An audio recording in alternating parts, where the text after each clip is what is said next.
Our story begins in another part of our galaxy with Jor and Lara of House El having what is the first natural birth on their planet, Krypton, in centuries.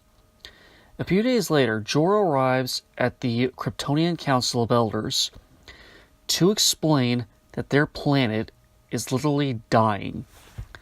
Not a slow, agonizing kind like our planet, but a visibly bleeding to death kind. Jor's meeting is interrupted by the arrival of General Zod, who tells them all to shove it because he's taking over. Zod tells Jor that they need to cut off the degenerative bloodlines that caused the whole mess in the first place. Jor realizes that Zod intends to murder the council members and form a new government with himself as the dictator, and Jor as his advisor. Jor is taken away to be imprisoned upon his refusal to cooperate, but is saved by his AI partner, Helix. Jor retrieves an item called the Codex, which contains the genetic material for all Kryptonian bloodlines. This attracts Zod's attention despite his escape, and Jor returns to his home with Lara. The two transcribe the Codex into their son's cells. They then opt to send their baby boy off to Earth in order to ensure both the survival of their race and their culture. Zod intervenes when realizing this, since maintaining the Codex here is the only way to secure the future for Krypton on Krypton. And also because a natural childbirth has been outlawed as heresy on Krypton. Zod fights with Jor for control of the launch cycle, but is overpowered. Lara then launches the ship, and Zod kills Jor as an act of revenge. Zod tries to have the ship shot down, but the Kryptonian authorities intervene against Zod for having murdered a council member. Zod and his crew are sentenced to 300 years in a pocket dimension called the Phantom Zone for both the council members' murder as well as their attempted military coup. But Zod swears that he will break free and he will find Kal. Kal being Jor and Lara's son. Not a day later passes when Krypton is shown to be destroying itself. Lara doesn't fight her fate and only expresses her hope that her son Kal-el will make a better world than theirs. We then see Kal's ship pass Saturn and eventually enter Earth's atmosphere over a North American farm town, and we smash cut to 33 years later, with Kal now working on a fishing boat somewhere off the Alaskan or Canadian coast. Kal overhears his ship captain mention an unstable oil rig and opts to abandon his post in favor of going off to help the workers on the rig. He manages to evacuate the workers, but is caught in the blast when the rig finally explodes. We then flash back to when Kal was a child in a middle American elementary school.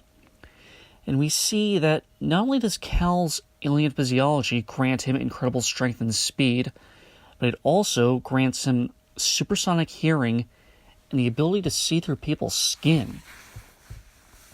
Because Kal is still a child, he can't control these powers and has a meltdown in class when a teacher asks him a question, and is seen very reminiscent of an autistic child experiencing sensory overload. Kal runs off and locks himself in a janitor's closet to just escape all the noise and the creepy muscle and bone people.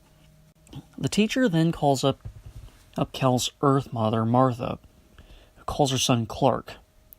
Martha coaxes Clark into coming out of the closet, shut up, and then tells him to just focus on the specific things he wants to pay attention to. Focus on my voice. Pretend it's an island out in the ocean. Can you see it? I see it. Then swim towards it, honey.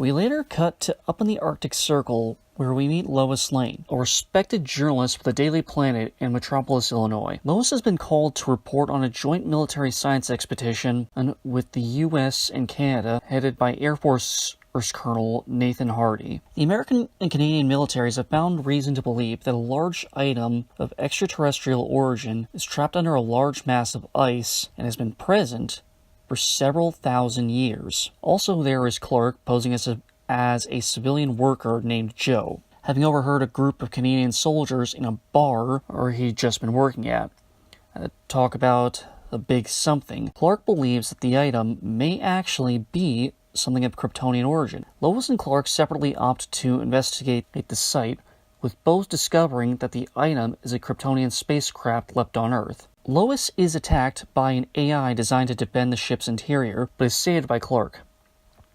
The poor woman is injured pretty badly and needs to have her wound cauterized. So Clark opts to do so himself by using his heat vision. Oh yeah, that's another thing he can do. Clark can literally shoot flames from his eyes. The ship eventually leaves with Clark still aboard, but with Lois still at the base. Intrigued by her rescuer, Lois begins to start digging into the man's history, and eventually comes to confront him back home in Kansas. In the meantime, Clark has been exploring his people's history and culture with a holographic AI version of jor-el. Clark learned from Jonathan, his Earth father, long ago that he was an alien, and always had been left feeling like an outsider because of it, and is relieved and overjoyed to finally be able to learn things about himself.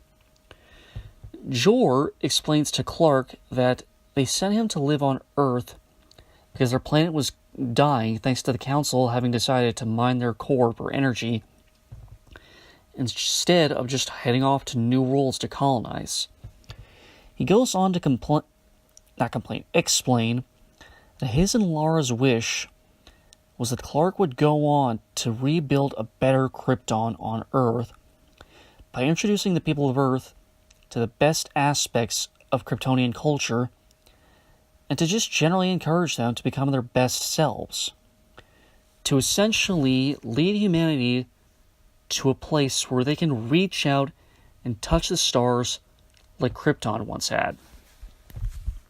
We then cut back to Kansas, with Clark talking to Lois after hearing about her confronting his mother about his origin. Clark politely asks Lois to just abandon her story. Lois initially declines, saying that Clark's story is a story that the world needs to hear. Clark pleads with Lois to just let it go because Earth isn't ready for it, while also citing it as his father's last wish. Telling her a story about how, during a heated argument he'd been having with his father Jonathan, a tornado hit ground in their hometown. Clark and Jonathan worked to get everyone to safety, but Jonathan went back to rescue their family dog. Jonathan wound up injuring his leg while trying to get out of the car, and couldn't make it back to safety. Clark wanted to go out and save his father, but Jonathan told him not to expose himself. Lois reluctantly decides to abandon her story, and then goes back to Metropolis. Clark returns home to his mother and tells her the good news, and they celebrate his homecoming. Later that night, though, there's a blackout in Smallville, Clark's hometown, and Metropolis, and apparently across the whole world. All the television screens come back on, and we see a message appear saying only the words, "You are not alone."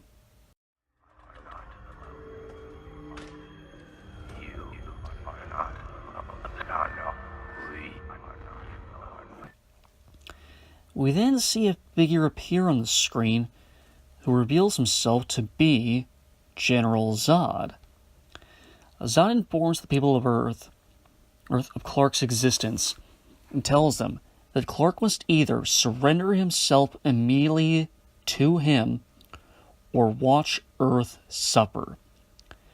Lois's editor immediately insists that Lois tell the mayor, tell the military who the hell this kal-el guy is. Lois tells him no way, but is quickly left no choice when she's picked up by the FBI and is taken into military custody by the U.S. Army. Clark quickly arrives wearing a suit he'd been given by Jor aboard the ship in the Arctic. Clark agrees to surrender on the sole condition that Lois is guaranteed her freedom. The Army agrees, and Clark meets with Bayora, General Zod's second-in-command. Bayora demands that Lois come aboard their ship for unspecified reasons. Lois agrees, and the three of them come aboard to meet with Zod. While Lois is given a breathing apparatus to survive the Kryptonian air, Clark is left exposed, falls ill, and passes out, having never been exposed to Krypton's air. Zod greets Clark in a simulation and explains to him with greater depth why Krypton died and how they even escaped imprisonment, and explains his wish to remake their dead planet on Earth.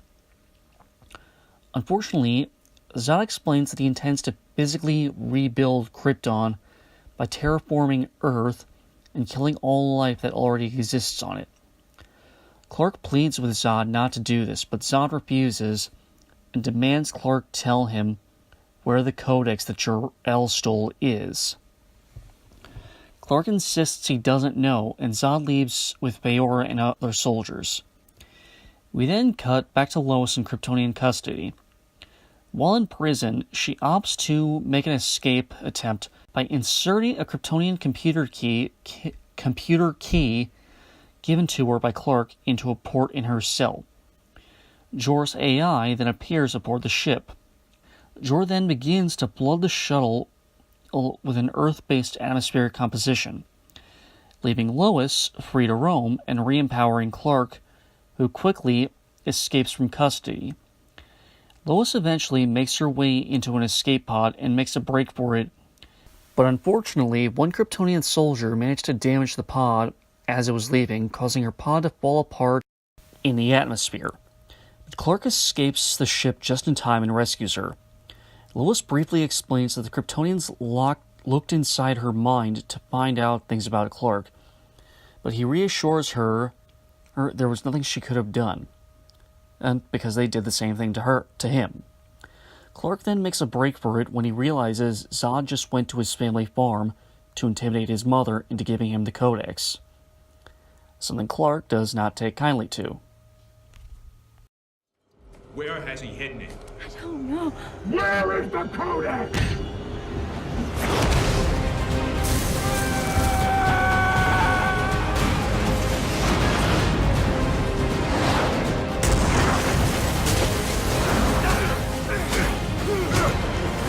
You think you can threaten my mother?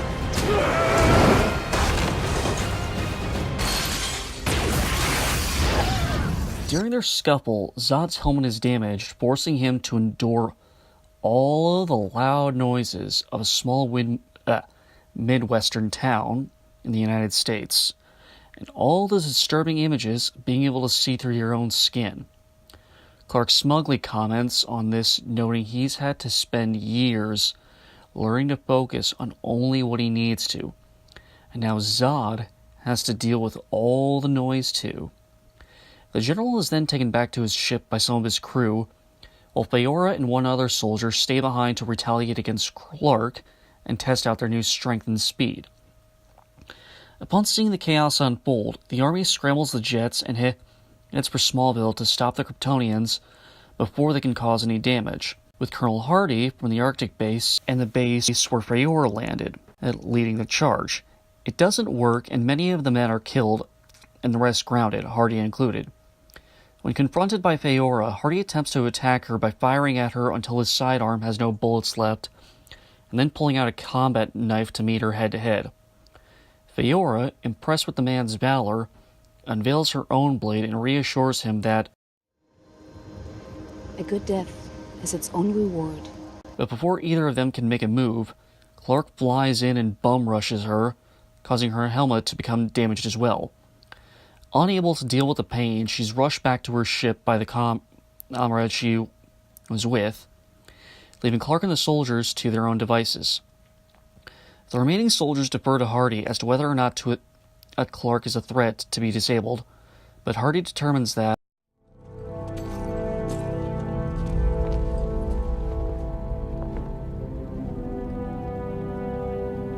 This man is not our enemy.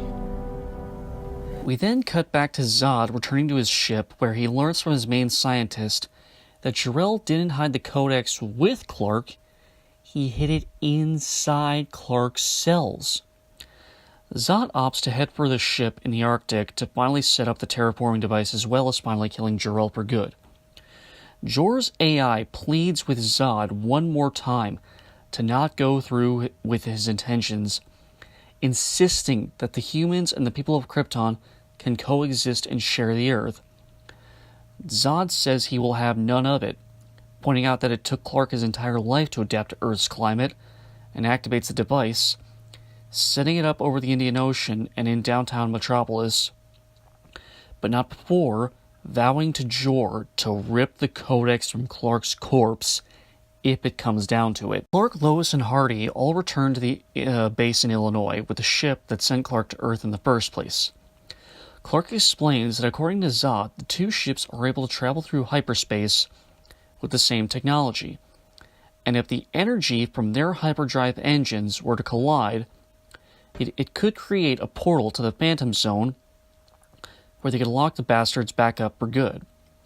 General Swanwick, the man in charge of the base, agrees to the plan, and they head off for Illinois, save for Clark, who heads to destroy the terraforming device in the Indian Ocean. Somewhat predictably for a group of human soldiers, scientists, and one Pulitzer Prize-winning journalist, against a group of alien warriors with superhuman strength and the ability to leap tall buildings in a single bound, things go somewhat awry at first. First, the plane carrying Clark's ship is being damaged, but is still capable of flight, and members of Zod's ship, including Feora, manage to barge in. But eventually, they manage to get the Phantom Drive on board Clark's ship working. Feora tries to confront Colonel Hardy again to prevent him from doing anything, but is caught in the portal to the Phantom Zone, with Hardy reminding her that a good death is its own reward. A number of soldiers and scientists are caught in the portal, but only Lois, who Clark saves, having destroyed the terraforming device over the Indian Ocean, and Zod are left alive. Zod is naturally left feeling a deep depression at the realization that he and Clark are truly the last of their race. Zod lectures Clark that despite how cruel, violent, and immoral his actions were, they were for the greater good of his people, and that Clark's own actions had destroyed their people for good. He has neither the technology to recreate their planet nor the resources to recreate their people.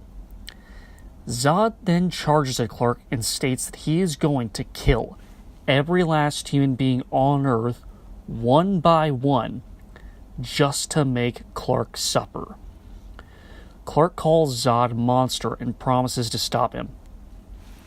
Their battle goes on for some time and causing massive destruction to Metropolis, before eventually crashing into a subway station, with Clark putting the General in a headlock.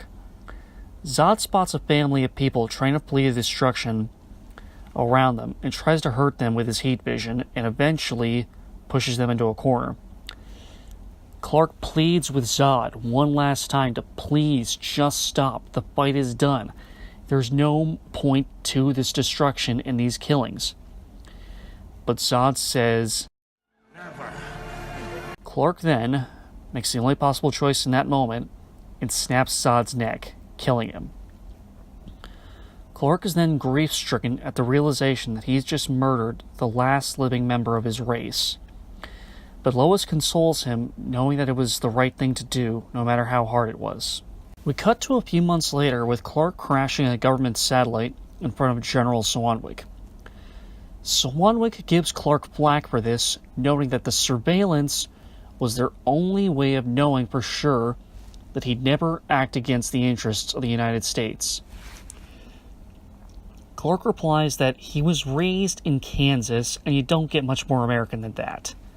He reassures the general that he only wants to help, but he'll only be doing so on his own terms. Swanwick and Clark agree to trust each other from here on out, and the Superman leaves. We then cut to Clark telling Martha that he's moving to Metropolis and getting a job there, and getting a job where he'll be able to keep a closer eye on world events so that he can help out with, where no one will bat an eye if he's trying to figure things out. We then cut one more time to the Daily Planet, introduces Clark, who bumps into Lois, who somewhat shakily tells him, Lois Lane. Welcome to the planet. Clark, immediately realizing what she's trying to say, takes the greeting in stride and replies, Glad to be here, Lois. and credits roll. Hell yeah. Pros. Henry Cavill makes for a fantastic Superman/Clark Kent. As Clark, he shows off a lot of vulnerability and loneliness that really makes you feel sorry for the poor guy. And also just makes you feel so nice when you see him interacting with his mom before Zod shows up, with the way he smiles at Lois at the end, and especially in his interactions with the jor-el AI. When Jor explains who he is, and Clark says,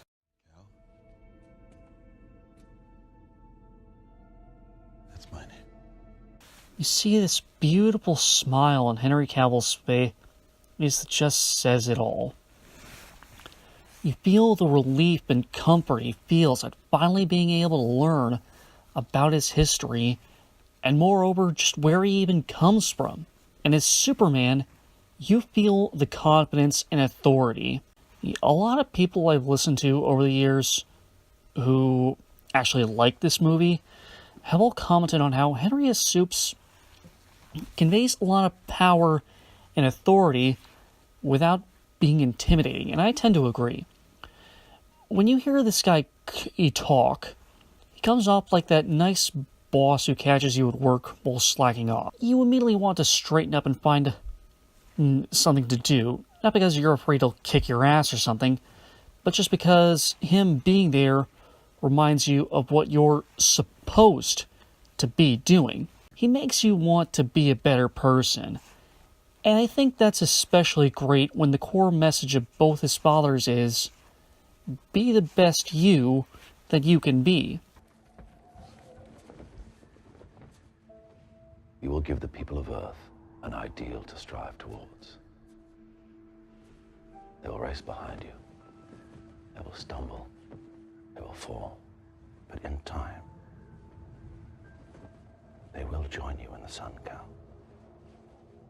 You just have to decide what kind of man you want to grow up to be, Clark, because whether that man is good character or bad, he's going to change the world. And honestly, any guy playing Superman that makes you want to be a better person is definitely doing his job right. I followed this movie's production off and on for a while, mainly because I am a huge fan of Christopher Nolan. And I was really interested to see his new Superman movie. And there were two particular names that I looked at when I saw the full cast that made me go, Yes! Yes! Yes! Come to Papa! and one of those choices was Amy Adams as Lois Lane. She brings a really unique energy to the story. She has a level of determination that you can just feel. The minute she talks to Colonel Hardy, you know she can play with the big boys. She knows the ins and outs of all this military style of polite intimidation, and she's not having this bullshit. But at the same time, while she has a lot of roughness to her personality, she's also capable of having a softer touch.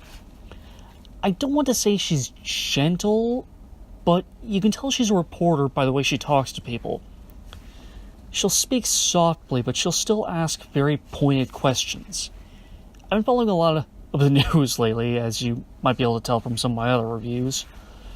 And what I really like about Amy's Lois is she feels like a reporter to me. She's almost like a female Lawrence O'Donnell, now that I think of it. And I like how she manages to portray the honest-to-God terror of being a normal human in a situation where you're surrounded by these human-looking aliens with the power to crush an F-16 fighter jet like it's made of tinfoil. But she never comes off as someone who can't rise to the occasion, because she does rise to it. She's scared out of her damn mind, but she's still going to get on that damn military cargo plane with the little spaceship on it and try to take down the huge spaceship.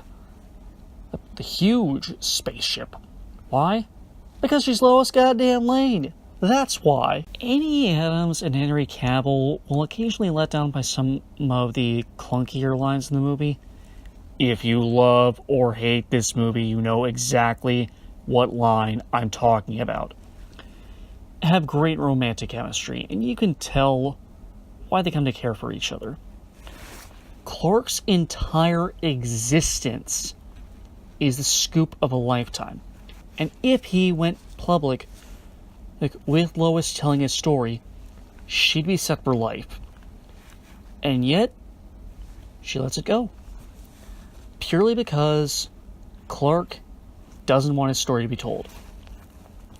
Then the feds show up and pick her up, and she still refuses to say a damn word because she's met this guy they want. And she knows he's just someone who wants to live his life, take care of his mom, and help a few strangers out here and there.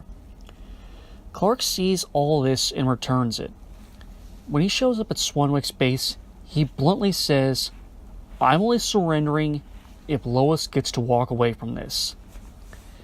And she's literally the first person outside of his family that he gets to talk to about his alien heritage. And they both seem to kind of appreciate that. But what Clark really appreciates is the fact that Lois's ultimate motivation in coming up to him was her desire to help him become something relevant to the world. She saw what he could do.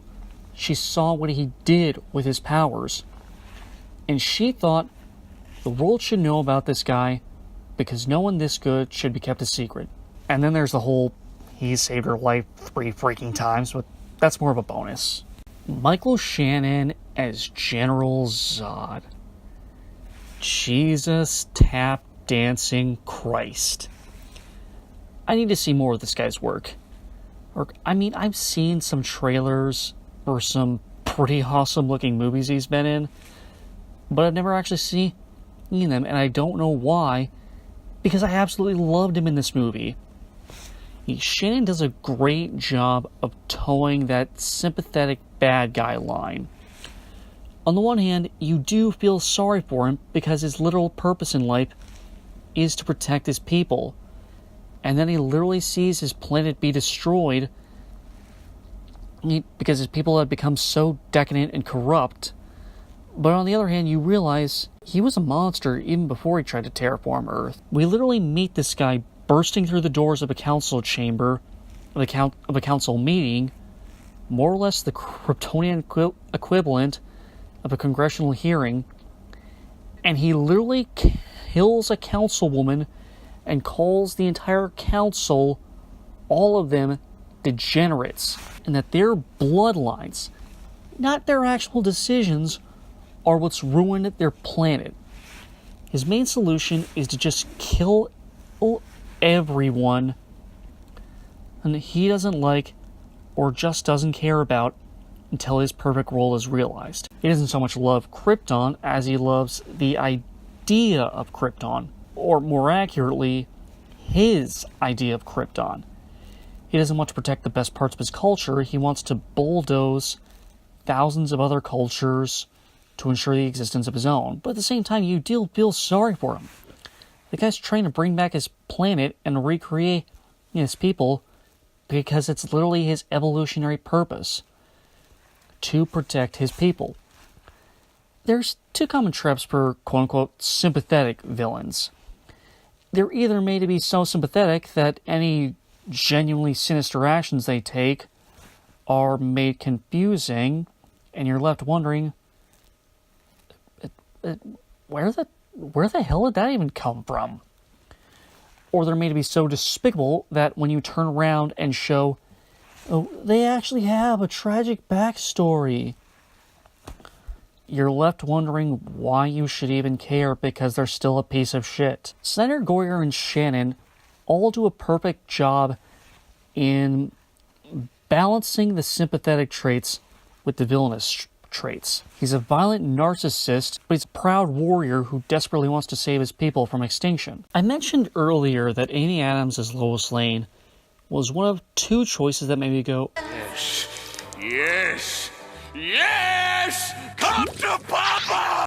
The other was Russell Crowe as Jor-el. This dude is one of my all-time favorite actors. Gladiator, A Beautiful Mind, Cinderella Man, Robin Hood, Les Mis, The Nice Guys. There is nothing this guy can't do wrong.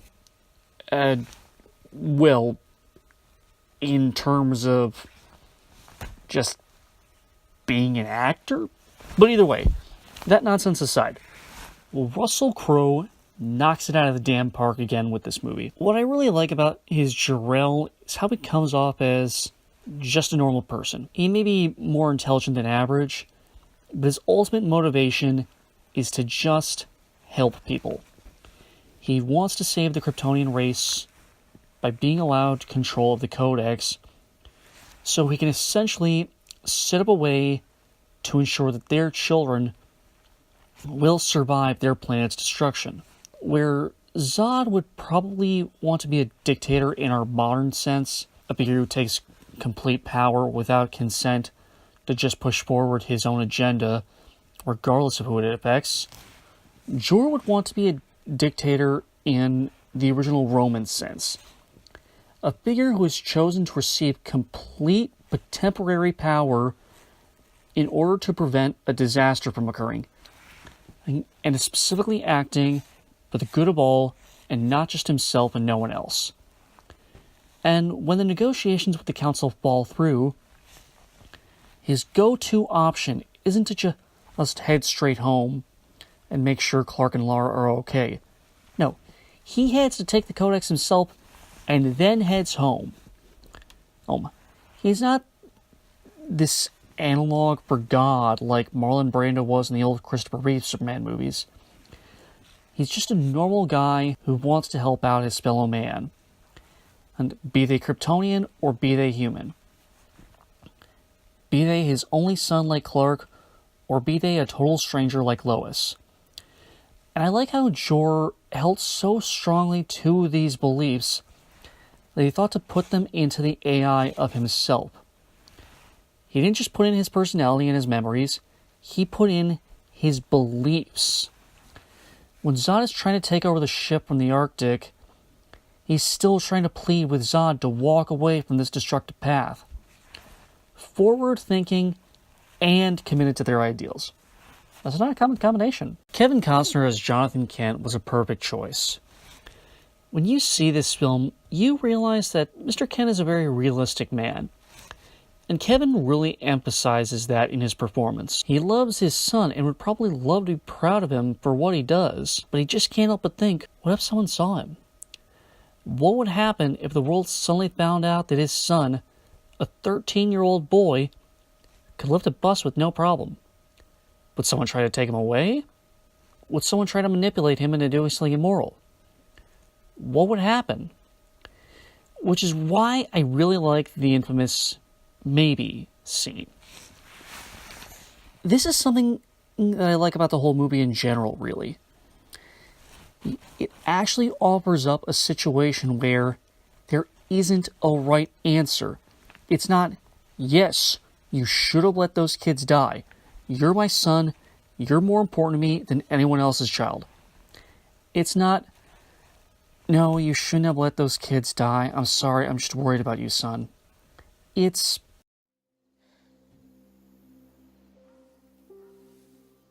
Maybe. he doesn't say it like he's hinting towards a yes. He says it like he's not sure, almost like he's ashamed of himself for even discussing it. Because in real life, there's not always a right answer. Or sometimes the right answer isn't 100% obvious. And I really appreciate that here. And I really like the fact that Jonathan isn't a hypocrite about his reservations with Clark exposing himself. When his own life is in jeopardy, he asks Clark not to save him. But even with all that stern commitment to Clark being a non-interventionist, he still loved him just as much as Jor. When he explains to Clark that he's an alien, Clark tearfully asks, "Can I just keep pretending I'm your son?" And Jonathan insists, You are my son. and gives him a big hug. It just tugs at your heartstrings, something awful, man. Diane Lane makes for such a warm and loving presence as Martha Kent. Literally every scene with her just makes your heart happy. That make it small scene really does just kill me. But what I especially love about Martha is how she's not just a simple old farmer's wife who works at Sears. She's a stone cold badass. You have this alien general with all the immense powers Clark has, who has openly declared he will kill every person on Earth if his demands are not met. And he's coming up to Martha demanding to know where the Codex is. And she just tells him, Go to hell. Eat your heart out, John Wick. Eat it out. Lawrence Fishburne as Perry White doesn't do a lot in this film, but honestly, Lawrence Fishburne is always great to have around. He's a pretty stern newspaper man, but when push comes to shove, he has a lot of respect for his employees and just wants to make sure they're working to avoid embarrassing themselves. And it's always good to see someone who, with no powers to speak of, will actually put themselves on the line to help another person, like Perry does with his intern Jenny. Christopher Maloney's Colonel Hardy and Antje Trau's Subcommander Feora Ull aren't really the most complicated or nuanced characters, but they're both interesting characters. They're basically the mere opposite of each other when you really think about it. They're both willing to fight and die for their beliefs, their people, and they're both obviously military. The difference is Feora is a cold-blooded killer who actively relishes in hurting people. When she's beating the piss out of Clark, she's bragging about her own amorality.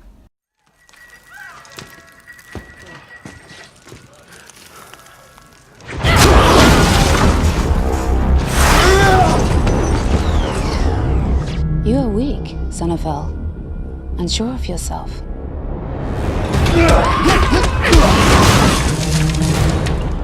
The fact that you possess a sense of morality and we do not gives us an evolutionary advantage. And if history has proven anything,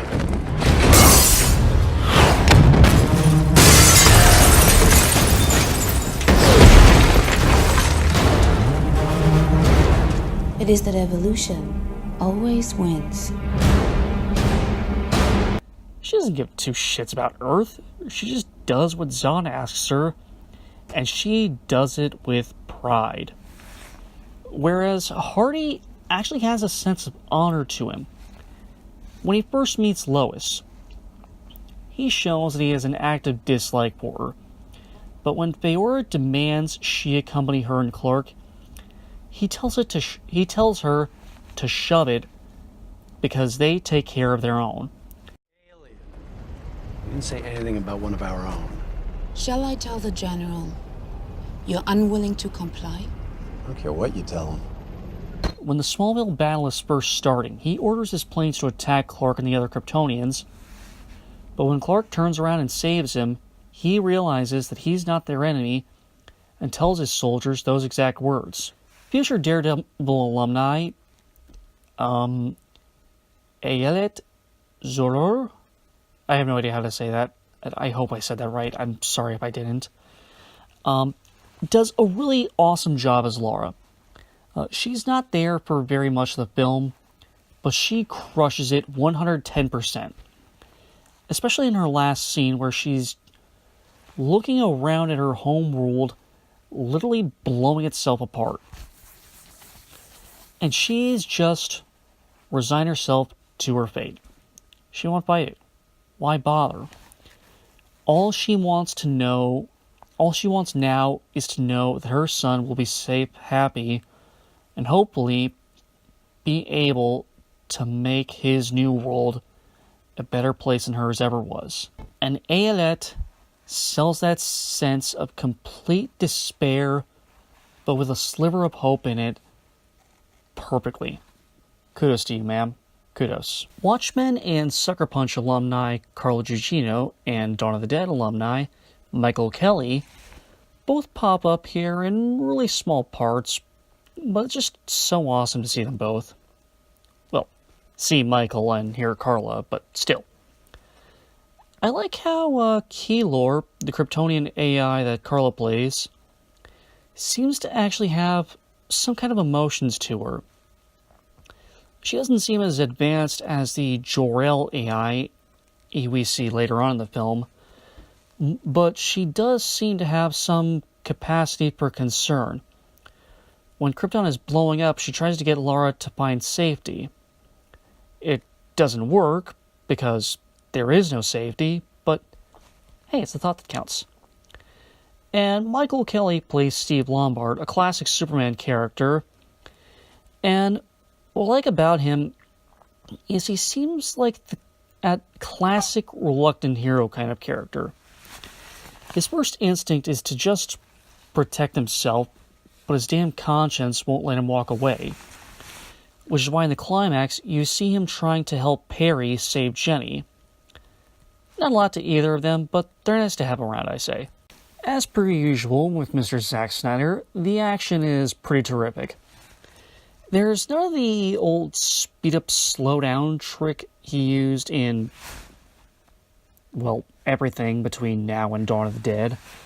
But instead we have this thing where during a fight we have a pan-out shot of a scene and then a really quick zoom-in to just emphasize the power and speed of these characters. I'm not sure it would have been my first instinct, but it's a kind of neat little detail. Larry Fong isn't shooting the movie this time, which is a little odd since he's been and with Zack on every movie of his since 300. Hell, he was even a visual consultant for the Owl movie. There's no real word as to why Amir Mokri wound up shooting the film, but I have a hypothesis. Hey Zack, I got your message. What's up? You sound really upset. How? How what? How could you? After everything we've been through, I shot Watchmen with you. I gave you your first big studio picture, and you did this? You did this to me? To me? Zack, what the hell are you talking about? You know exactly what I'm talking about, Larry. Don't act like you don't know. You know. No, Zack, I really don't. You cheated on me. What? What? You cheated on me with that slut J.J. Abrams. Zack, I didn't cheat on you. I worked with another director. That's not a bad thing. We're frequent collaborators. We're not married. What are you going on about right now? What is this? You know, I just talked to Christopher Nolan. He wants me to do his Superman reboot. What are you getting at, Zack? I'm gonna direct this movie, and I'm gonna do it without you. Whoa, Zack, baby. don't you think you're being a little overzealous? I mean, come on, you can't do this Superman reboot without me. Come on, babe. You know, I was actually thinking of having Amir Mokri shoot it. The guy who shot the last Transformers movie? Are you serious? This is what happens when you're not faithful to people you say you care about. No, baby, please, we can work this out, please. I can be better, I promise, I promise. It's too late, jerk. But that's just speculation. Now, on the matter of the action itself, the VFX guys deliver all the way.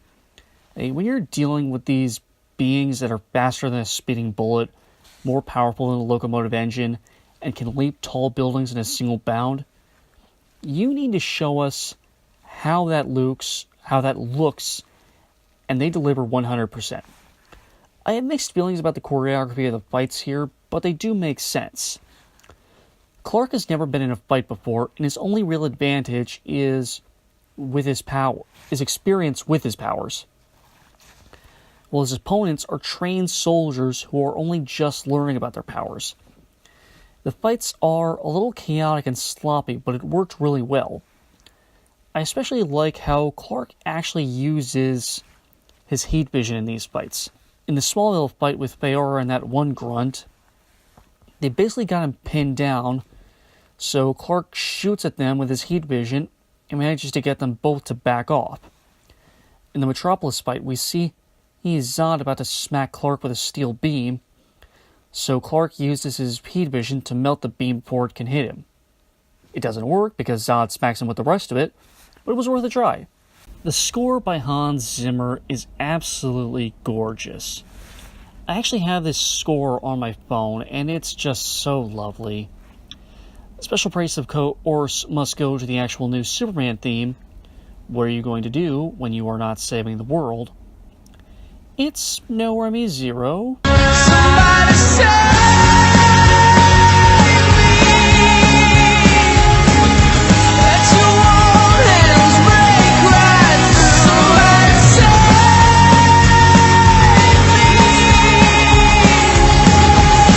but I'd say it's still pretty awesome. Hear for yourself.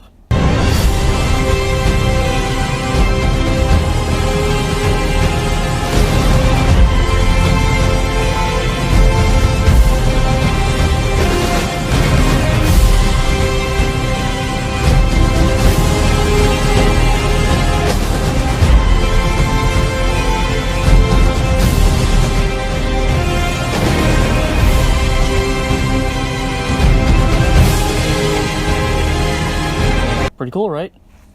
But what more can you expect from the composer of The Lion King, The Prince of Egypt, Gladiator, The Last Samurai, The Dark Knight, Sherlock Holmes, and Inception, along with all the other amazing films he's done since then? Really, what can we expect? What else can we expect? Cons. The movie occasionally moves by a little too fast. There's a couple moments where I felt like it would have been nice to slow down just for 1 minute to appreciate some of the drama. Like when Jor's pet lizard dragonfly creature is wounded and has a rough landing outside the L home. I would have liked to have seen Jor just take one quick moment to bid his friend farewell before cutting to inside the house. I understand the need to move on to the next plot point. I mean, I'd say, and I made it clear how dense this damn movie is, but it wouldn't hurt to just take one moment to let the film breathe a little, you know? Why didn't Jor-el make an AI for Lara? Like, did he have to make an AI of just himself? The AI even says he wishes Lara could see Clark right now. To see you standing there having grown into an adult. If only Lara could have witnessed this. So why not make one for her? Anyone? Anyone got any ideas? Why? Why, Jor? Why? There's a couple lines here and there that are just not great. Come on, Dick Splash. So if done measuring dicks, can you have your people show me what you found? You know, they say it's all downhill after the first kiss. The dialogue is otherwise anywhere between serviceable and downright beautiful, but a few of these lines are just so odd sounding. I think someone should have told David Goyer to do at least one more draft before they made it their shooting script. I have somewhat of a tradition with my reviews of talking about the story like I had no idea it was based on anything. When I sat down to write my plot summary for this movie, I wanted to continue that tradition. I started that tradition mainly because when I first started my movie reviews, I was talking about films based on source material I hadn't seen or read. I never saw Romero's Dawn of the Dead, and I never read 300, Watchmen, or Owls of Ga'Hoole. This movie was different, though. I have consumed plenty of Superman-based media in my life. My top 3 comics are Batman the Killing Joke by Alan Moore, Batman the Dark Knight Returns by Frank Miller, and Superman Earth 1 Volume 1 by J. Michael Straczynski. And part of what made me love Man of Steel was how much it reminded me of Earth 1. It is by no means a direct adaptation of the story, but it has a lot in common. Both have a villain who hacks into the entire world's broadcast networks and transmits a message saying to the hero, "Meet me or watch the world burn." Both have a scene where Clark is getting bullied by some other kid who ends up thinking even less of him for not fighting back. Both show Clark as someone who just travels around and helps people where he can, like David Banner in the Bill Bixby Hulk show from the 70s. Both show Jonathan figuring out Clark's alien origin by showing a piece from the ship that brought Clark to Earth to a friend who tells him that's not made from metal, that's found on Earth. In Earth 1 and in Man of Steel, they have Lara mention that Clark would basically be an outcast on Earth, and Jor-el counters that he'll have amazing powers, so what's it matter? And funnily enough, when you look on the back cover of Earth 1, it literally has a review from David Goyer. With Superman Earth 1, Straczynski has once again managed to do what he does best. Reimagine an iconic character in a way that seems completely accessible, fresh, and most important, bombastic. David Goyer, writer of The Dark Knight, Batman Begins, and Superman the Man of Steel. The comic came out in October of 2010, the same time when Chris Nolan hired Zack to direct this movie. Coincidence? I think not! But even separating the movie from my love of Superman and DC Comics in general, it's still another damn fine piece of work from Zack Snyder. It's a hard science fiction story about a man who has to choose whether to be a hero or just be a quiet bystander, and repeatedly chooses to be a hero. It's about a man who gets to discover his heritage and then has to confront it. It's about a man who chooses what his home is. It's not the world he never knew and will likely never know.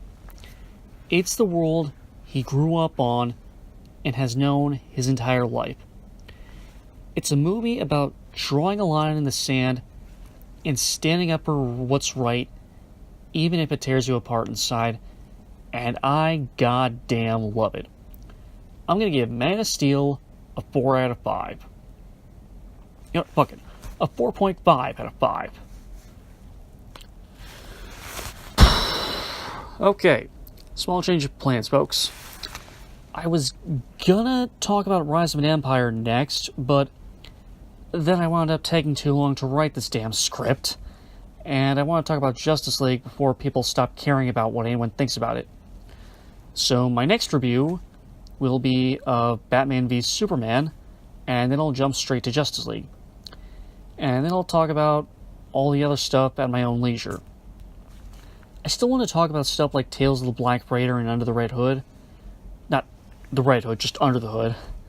Mostly because I haven't seen them yet, but my ultimate focus now is just the stuff that Zack actually directed.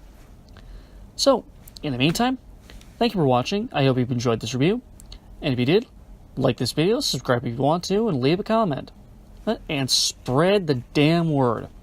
I want more people to hear what I think about these movies. Also, two more things. My Snow Steam Iron review has now reached over 1,100 views. Thank you so much, everyone. Again, this means the absolute world to me.